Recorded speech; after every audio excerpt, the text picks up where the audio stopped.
પ્રાચીન સમયમાં રાજા નલ અને રાણી દમયંતી સુખી જીવન જીવતા હતા. એક દિવસ દમયંતીએ તેની નોકરાણીના ગળામાં પીળો દોરો જોયો અને પૂછ્યું.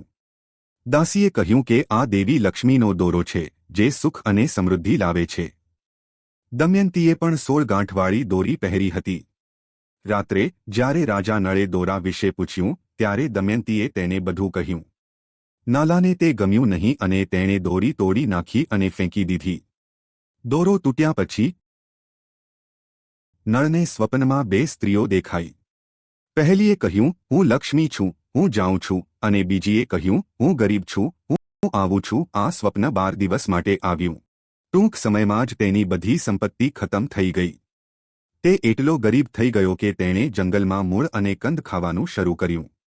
એક દિવસ તેના દીકરાને ભૂખ લાગી, પણ માળીએ તેને છાશ પણ આપવાની ના પાડી. પછી દીકરાને સાપે કરડ્યો અને તેઓએ તેને ગુમાવ્યો. આગળના ભાગ માટે જોડાયેલા રહો.